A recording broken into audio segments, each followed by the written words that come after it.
My heart stops as the old man's whisper cuts through the chaos, his breath ragged against my ear. You're her echo, he rasps, his green eyes piercing mine, and they'll burn you for it. I'm Amara Jones, 5 years old, and I'm trembling on a Seattle park bench, my small hand still clutching his arm after pulling him back from death's edge.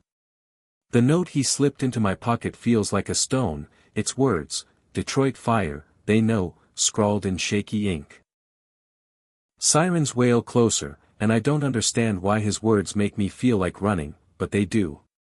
Just minutes ago, I was chasing a butterfly through Pike Place Market's green spaces, 2 miles from the fish stalls where Miss Evelyn, our neighbor, was supposed to watch me. Grandpa Joseph's at work, driving his last bus route before his bad knee gives out, so Miss Evelyn, with her silver hair and librarian's smile, brought me here to stretch my legs. The butterfly led me to this man, dressed in a suit shinier than anything in our Detroit neighborhood, collapsing under a cedar tree. His face was gray, his hands clawing at his chest, and I didn't think twice. Mister, breathe deep, stay here, I said, my voice steady like Daddy taught me when Grandpa had a scare years ago. My words, small but sure, slowed his gasps, and he stared at me like I was a ghost. I stayed close, my 3-foot frame rooted, until park security stormed in, their boots stomping 5 feet of grass. Back off, kid, one shouted, yanking me away, his grip bruising my arm. What did you take from him? The other growled, checking my pockets like I'd stolen something. My cheeks burned, not from guilt but from the way they looked at me, a black girl in a faded dress, like I was trouble just for being there. She helped me, the man croaked, his voice weak but sharp, but the guards ignored him, muttering, street kid, as they called for medics. I wanted to yell, to tell them I saved him, but my tongue felt heavy, like when kids at school whisper about my parents' fire. The man, still wheezing, pressed the note into my hand, his whisper chilling me. Medics rushed in, their stretcher clattering, and took him away, his eyes holding mine until he was gone. Miss Evelyn found me, her face tight, and scolded me all the way back to our motel, where we're staying while Grandpa visits Detroit for a union meeting. Amara, you can't wander, she said, her voice shaking. I nodded, but the note's words looped in my head, and I hid it in my backpack, next to my tablet where I draw maps of safe places in our neighborhood. Back in our cramped motel room, Grandpa called, his voice tired from driving 10 miles of bus routes. You okay, baby girl? He asked, and I lied, saying yes, not wanting to worry him. He's 63, with a limp from 30 years of work, and since Mama and Daddy died in that factory fire 3 years ago, he's all I got. I didn't tell him about the man or the note, but I drew his face on my tablet, his eyes sharp like he knew my secrets. 2 days later, a knock startled us. A tall black man, Nathan Cole, stood outside, his suit crisp against our motel's peeling walls. I'm with Edward Langston, he said, naming the billionaire whose tech empire lights up Seattle. Your girl saved his life. Miss Evelyn's eyes widened, but I felt Grandpa's distrust through the phone when I told him. Rich folks don't just thank us, Amara, he warned, his voice low. But I begged to see if the man was okay, and Grandpa relented, saying he'd fly back tomorrow. At Seattle General, the lobby's marble made my sneakers squeak, but the guard stopped us, checking our names for 20 minutes while others passed free. I felt small, my backpack heavy with my tablet, where I'd mapped Hart Plaza back home, a safe spot for kids. Nathan led us to a fancy room, flowers everywhere, where Edward sat, looking thin but alive. Amara, my angel, he said, his smile warm, and I grinned, shy. Miss Evelyn stood tall, her voice firm. She's just a child doing right, Mr. Langston. Edward nodded, his eyes searching mine. You knew how to save me. How? I shrugged, my braid swinging. Daddy said help scared hearts breathe. Edward's face shifted, like he'd seen a ghost. Your daddy, he was special. He offered us money, a school fund, but Miss Evelyn shook her head. We don't take handouts, sir. Edward smiled, but I saw him hide a photo under his pillow, 2 girls, one black, one white, by a Detroit river. Why'd he hide it? I wondered, my fingers itching to map it out. A woman burst in, Victoria Langston, his daughter, her eyes cold as she glared at us. Who are these people? She snapped, her voice cutting. Edward's tone hardened. My guests, Victoria. She scoffed, storming out, her heels clicking like a warning. Nathan whispered, she's protective, but I felt her hate, like the kids who call me names at school.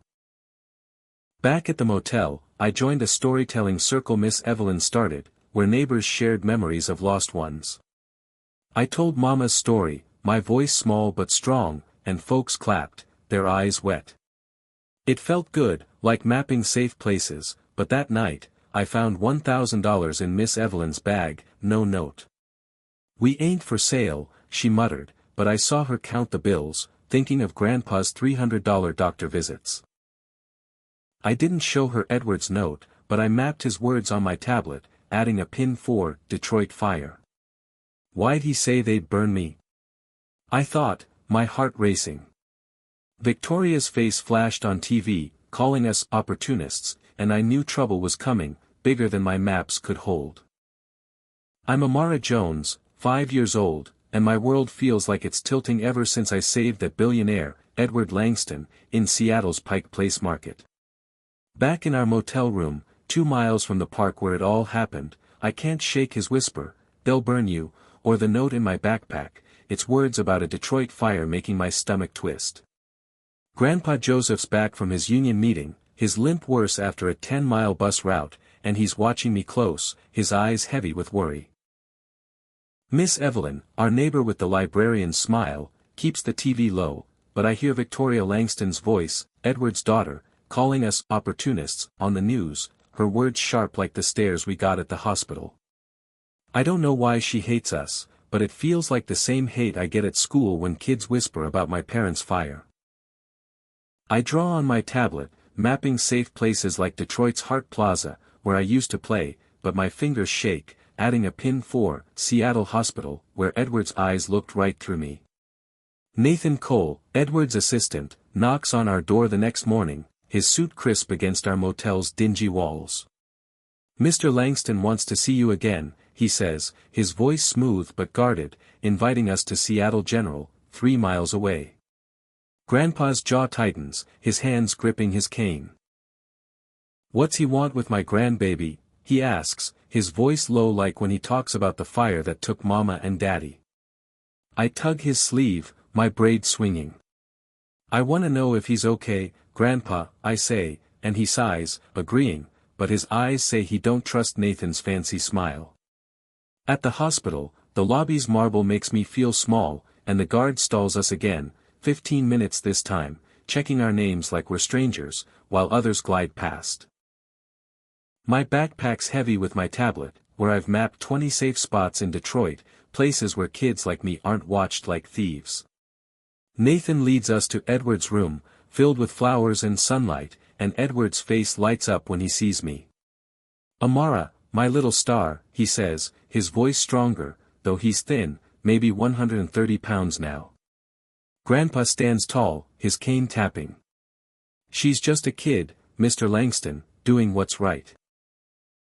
Edward nods, his green eyes soft but searching, like he's looking for someone else in me.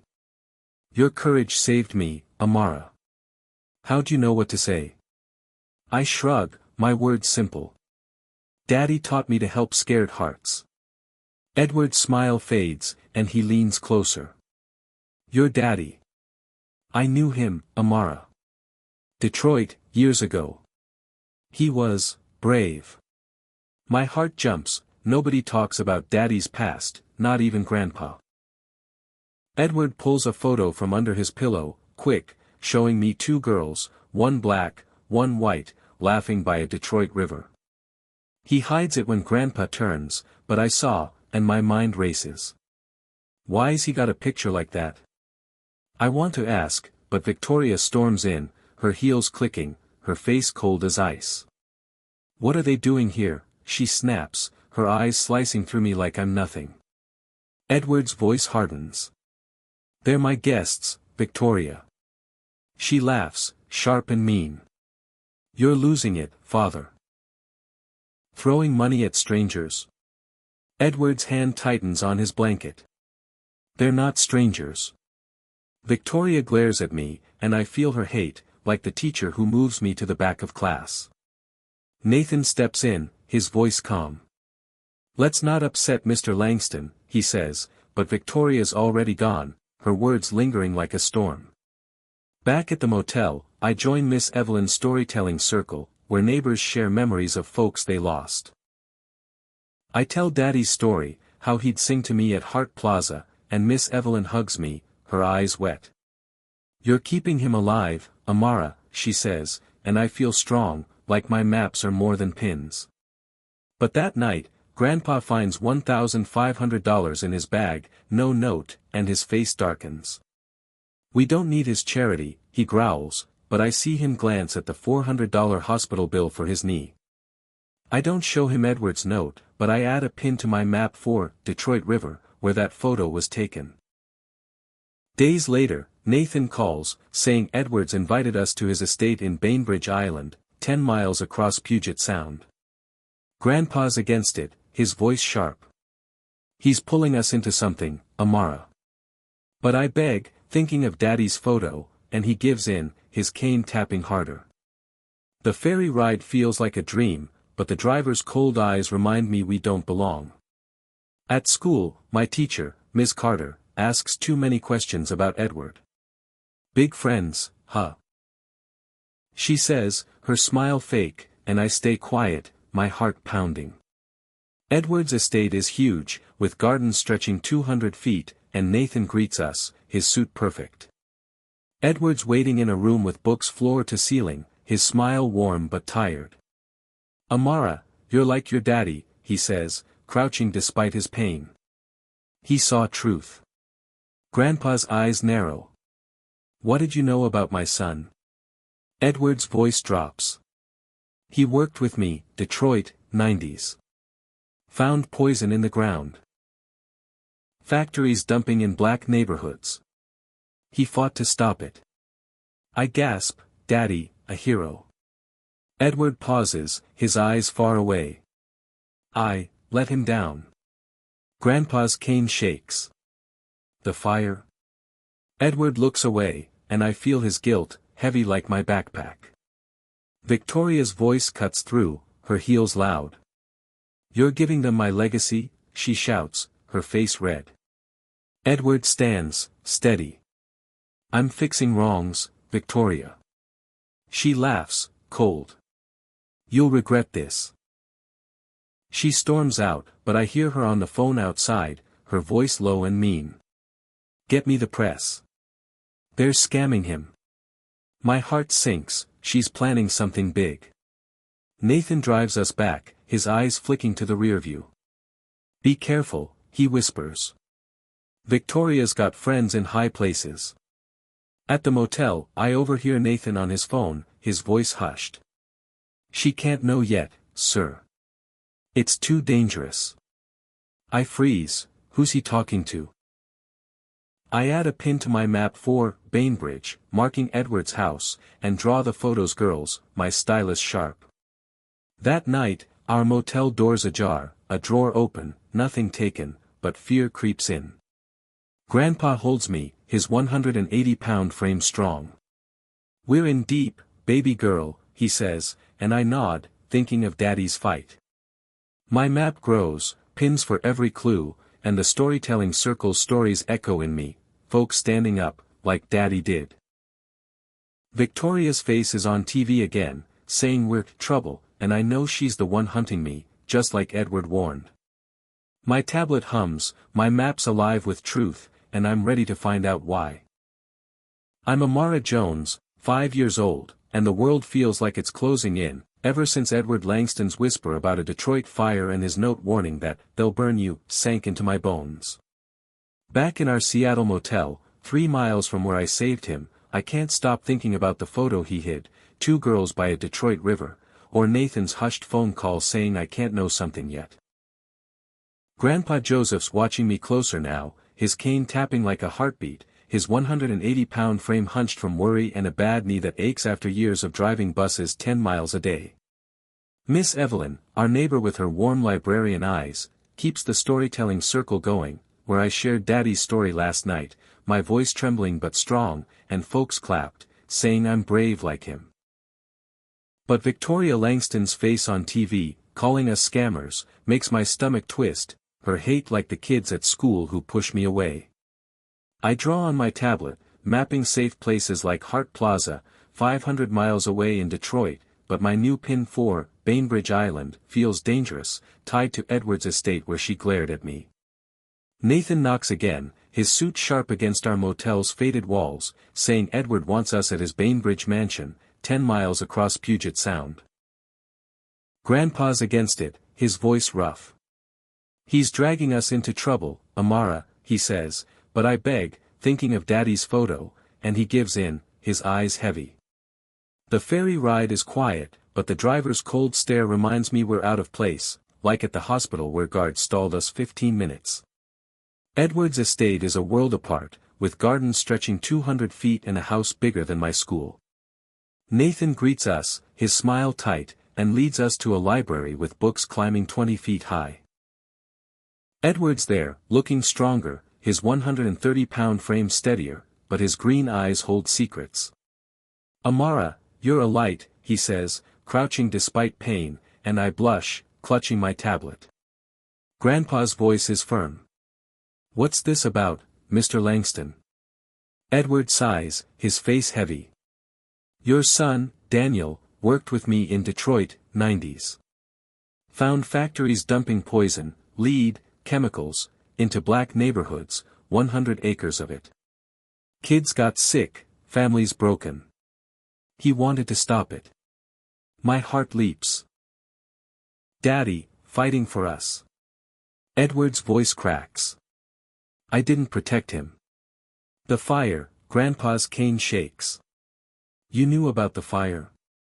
Edward looks away, guilt like a shadow. I thought it was an accident, until recently. I want to ask more, but Victoria bursts in, her heels loud, her face twisted. You're giving them my inheritance, she shouts, 10 feet away, her eyes slicing through me. Edward stands, calm but fierce. I'm righting wrongs, Victoria. She laughs, cold and sharp. You're senile, father. I'll prove it. She storms out, but I hear her on the phone, her voice low. Get the lawyers. He's changing the will.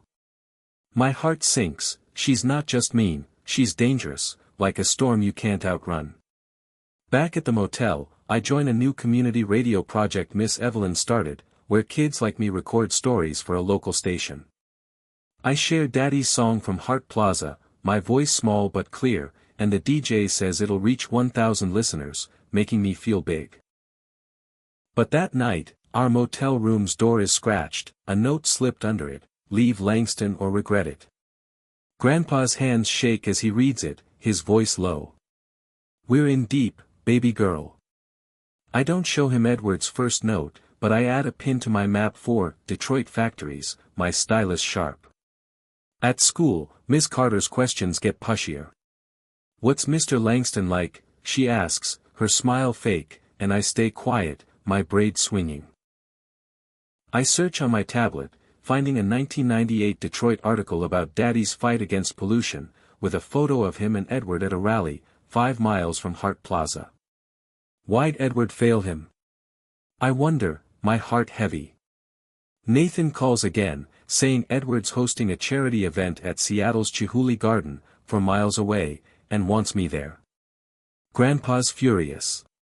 Enough, Amara, he says, but I plead, thinking of Daddy's truth, and he relents, his cane tapping hard.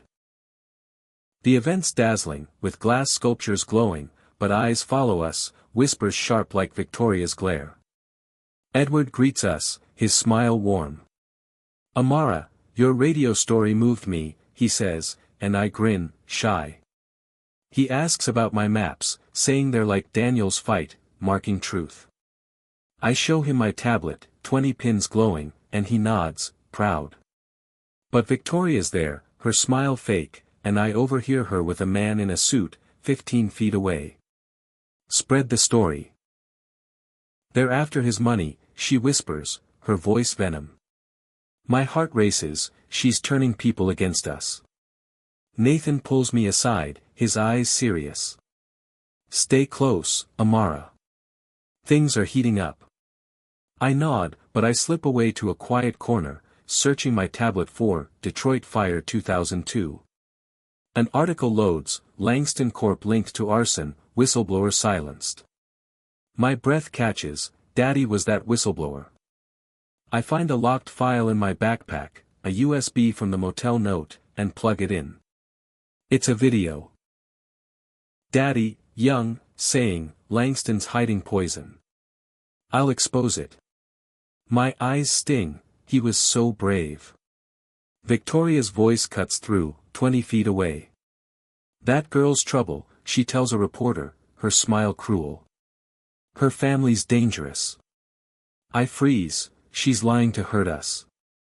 Edward finds me, his face pale. Amara, you're stirring something big, he says, slipping me a key. For the truth, if I can't finish it. My hands shake, what truth? Grandpa pulls me close, his voice low. We're leaving, now. But Nathan's on his phone, 10 feet away, whispering, she's close to it, sir. Too close. My heart pounds, who's he talking to? Back at the motel, our windows cracked, nothing stolen, but fear settles in.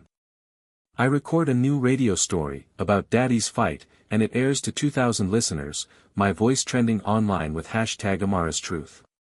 Victoria's lies are on every channel, saying we're exploiting a sick man, and I know she's the one hunting me, like Edward said. My map grows, pins for every clue, and I'm scared but ready, Daddy's courage in me, pushing me to find what Edward's hiding. I'm Amara Jones, 5 years old, and the weight of Edward Langston's key in my pocket feels like a promise I don't fully understand, his words about a Detroit fire and, they'll burn you, echoing louder than ever. Our Seattle motel, for miles from the glittering Chihuly garden where Edward's charity gala is set to unfold, feels like a cage, its walls closing in after the scratched door and threatening note we found last night. Grandpa Joseph's cane taps restlessly, his 180-pound frame tense as he watches the news, where Victoria Langston's lies paint us as gold diggers, her cold smile slicing through me like the stares I get at school. Miss Evelyn, our neighbor with her gentle librarian eyes, tries to keep my spirits up, organizing a community vigil tonight where we'll light candles for those hurt by injustice, like my daddy, Daniel, who fought poison in Detroit's ground. My tablet hums with my digital map, pins marking Hart Plaza and Bainbridge Island, now joined by a new one for Chihuly Garden, where Nathan Cole insists we go to meet Edward again. Grandpa's against it, his voice rough. This is trouble, Amara, not kindness, he says, his bad knee trembling after years of driving buses 10 miles daily.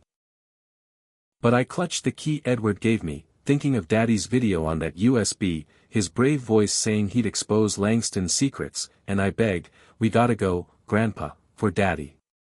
He sighs, his eyes heavy, and agrees, but I feel his fear, like when he talks about the fire that took Mama and Daddy 3 years ago. The gala's glow dazzles, glass sculptures twinkling like stars, but the crowd's eyes, rich folks in suits worth more than our rent, follow us, their whispers sharp. I'm in a new dress, my braids swinging, but I feel small, my 3-foot frame clutching my tablet, where my map now has 30 pins, each a piece of Daddy's truth. Edward greets us at a table near the stage, his 130-pound body frail but his smile warm. Amara, my hero, he says, and I grin, shy, though Victoria's glare from across the room, 20 feet away, chills me. Nathan stays close, his suit crisp, but I catch his eyes flicking to his phone, like he's waiting for something. Edward takes the stage, his voice steady over 1,000 guests. Tonight, I announce the Amara Jones Scholarship, for 1,000 kids like this brave girl who saved my life, he says, pointing to me. The crowd claps, but some murmurs sting, like the kids at school who call me names. Victoria stands, her face red, 15 feet from the podium. "Father, this is madness," she shouts, her voice carrying. Edward's eyes harden. "It's justice, Victoria." She storms off, but I hear her whisper to a man in a suit, "Get the press ready. She's a threat." My heart races, she's planning something worse than lies. During a speech, I slip away, my sneakers quiet on a 50-foot corridor, drawn to voices behind a door. Edward's talking to a woman, her voice low. "The Detroit case was buried, Edward.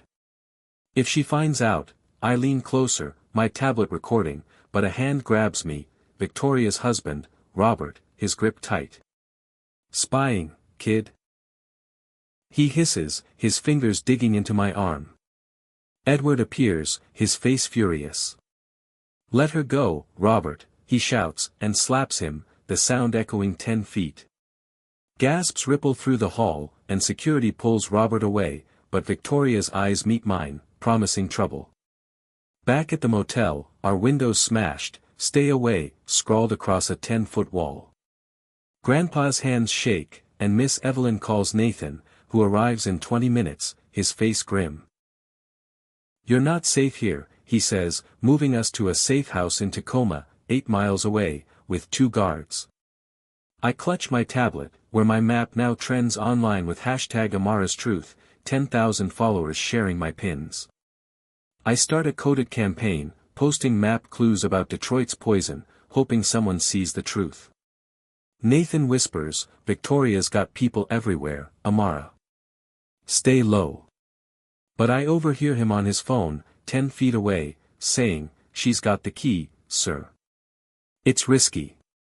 My heart pounds. Who's he talking to? At the safe house, I join Miss Evelyn's vigil online, lighting a digital candle for Daddy, my voice on the radio reaching 5,000 listeners, saying, "Truth keeps us strong." But Edward's hospitalized again, a heart attack, and he whispers to me over a video call, "Find the vault, Detroit's Riverwalk, Pier 7. I gasp, "What's there?" Grandpa's furious. "No more, Amara," he says, but I show him Daddy's video, his brave eyes, and Grandpa's tears fall. "He was my boy," he chokes, and I hug him, my heart set on Pier 7. Victoria's lies flood the news, saying we're dangerous, and police search for us across 12 miles. I post a new map pin, coded as Riverwalk, and it gets 20,000 views, my followers decoding my clues. At school, Miss Carter's questions turn mean. "You're causing trouble, Amara," she says, and I stay quiet, my braid hiding my fear. Nathan offers Grandpa a job at Edward's estate, $50,000 a year, but Grandpa refuses. "We don't bow to him," he says, though I see him wince at a $500 medical bill. I find a second note in my backpack, slipped in at the gala, "Stop or lose everything." My hands shake, Victoria's close. The vigil grows, 100 people joining online, sharing stories of poison in their towns, and I feel Daddy's courage in me. Nathan drives us to a secret meeting with Edward's lawyer, 10 miles away, who says Edward's changing his will for me. "He believes in you, Amara," she says, but I hear Victoria's voice outside, 15 feet away, on her phone. "Get the board. Declare him unfit." My heart sinks, she's trying to take everything. Back at the safe house, I record a radio story, my voice shaking, about Daddy's fight, and it hits 10,000 listeners, hashtag Amara's Truth trending with 50,000 posts. The police are closer, their sirens 200 feet away, and I know Victoria's behind it, her hate like a fire I can't outrun. My map's alive, pins for every truth, and I'm scared but ready, Edward's key burning in my pocket, pointing to Detroit's Riverwalk, where Daddy's secret waits. I'm Amara Jones, 5 years old, and the key Edward Langston gave me feels like a promise kept, its weight guiding me to Detroit's Riverwalk, 500 miles from the Tacoma safe house where Grandpa Joseph and I hid from Victoria Langston's cruel lies. Her voice still echoes on the news, for miles away in Seattle, branding us as thieves who broke her father's heart, her hate burning like the fire that stole Mama and Daddy 3 years ago. Grandpa's cane taps gently, his 180-pound frame weary from dodging police across 12 miles, his bad knee aching after decades of driving buses. Miss Evelyn, our neighbor with her librarian's heart, keeps us strong, organizing a truth summit online where folks share stories of injustice, like Daddy's battle against poison in Detroit's ground. My tablet hums with my digital map, 50 pins marking safe places and truths, trending with hashtag Amara's Truth and 50,000 followers decoding my coded posts about Langston's secrets. Nathan Cole, Edward's assistant, drives us to Detroit under cover of night, his suit rumpled, his eyes scanning the road like he's carrying a secret heavier than mine. "One chance, Amara," he says, and I nod, clutching the key, Daddy's video playing in my mind, his voice vowing to expose Langston's poison. Pier 7's boardwalk stretches 200 feet, quiet at dawn, and Nathan leads us to a 5-foot square shed where the key unlocks a vault. Inside, a video recorder and documents wait, and my heart pounds as Nathan plays the tape. Edward's frail face fills the screen, his 130-pound body weak but his voice firm. "Daniel Jones was my son," he says, and I gasp, my braid swinging. "Amara's my granddaughter, born from a Detroit love I hid to protect them." Victoria buried Daniel's truth. Poison dumped in 100 acres of black neighborhoods, for profit. Tears sting my eyes, Edward's my grandpa. The papers show Victoria's orders, falsifying tests that sickened 1,000 families, and Nathan's jaw clenches. "She's finished," he says, but sirens wail 200 feet away, and I know she's near. We race back to Seattle, 8 miles to the hospital where Edward fights another heart attack. Nathan sneaks us through a 50-foot service tunnel, my sneakers silent, and I reach Edward's room, machines beeping, his green eyes fading but bright when he sees me. "You found it, Amara," he whispers, gripping my hand. He presses a button, summoning a camera crew and Langston board members, 20 feet of space crackling with tension. "Show them," he says, and Nathan plays the video on a 50-inch TV. Victoria bursts in, her heels sharp, her face flushed. "He's unfit." She screams, 10 feet from me, but Edward's voice cuts through. "You're done, Victoria." The video reveals her crimes, and the board gasps, reporters scribbling. Victoria lunges for the screen, but FBI agent sees her, 100 feet down the hall, arresting her for fraud and conspiracy. Edward's smile meets my eyes, but alarms blare, his heart's failing. "Keep breathing, Amara," he whispers, his hand slipping, and I sob, holding him as he fades, my heart shattering. News erupts. Billionaire's black granddaughter inherits legacy, and hashtag Amara's Truth hits 1 million posts, the 25 to 55 crowd sharing my map's pins. Victoria's trial, 6 months later, exposes 20 years of corruption, awarding $75 million to 1,000 Detroit families.